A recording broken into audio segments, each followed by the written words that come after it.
सर्वांना जय भीम आणि जय संविधान. भावांनो, भारतामध्ये ना चुतियाची कमी नाही आहे. ठीक आहे, का बरं मी असं बोलतोय तर हा चुतिया काय बोलतोय हे बघा. और माँ चौदह में तेरे संविधान की जिस दिन खड़ा खड़ो के आगे घुस गया और सुन अंड बंड संड तेरे डालों का तेरी गांड में घुस जाऊंगा पहन के लंड. तर बघितलं भावांनो, हा चुतिया काय म्हणतोय. हा डॉक्टर बाबासाहेब आंबेडकर यांच्या संविधानाला नाव कुठं ठेवतोय. बरोबर.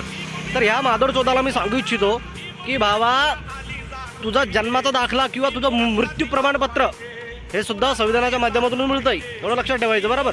आणि ही जी घटना आहे सतत UP बिहारमध्ये घडत असते, मी सांगत असतो. कारण की UP बिहारमध्येच हे माधव चौद राहतात. तिकडचं हे राणा प्रताप ठाकूर हे माय घाले काय करतात की डॉक्टर बाबासाहेब आंबेडकरांना ट्रोल करायचा प्रयत्न करतात, संविधानाला शिवीगाळ करतात. पण मी सांगू इच्छितो, तो कोणी असो, ठीक आहे, तो कोणी असो, त्याच्या जर गाडीमध्ये दम असेल ना तर कमेंटमध्ये मला रिप्लाय करा, कॉन्टॅक्ट नंबर द्या, मी त्याला घोडा लावतो. बरोबर.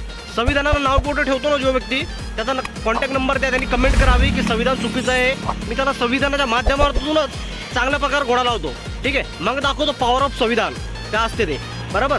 मग तुम्हाला समजेल की संविधानाला नाव कुठं ठेवण्याचं, संविधानाला नाव कुठं ठेवण्याचं कोणता गुन्हा दाखल होतो आणि कोणती कलम लागते हे तुम्हाला मी दाखवतो मग. बरोबर. आणि असा जर कुठला माधव चौद जर संविधानाबद्दल जर काय बोलत असला ना तर त्याला घोडा लावायचं काम आपलं आहे.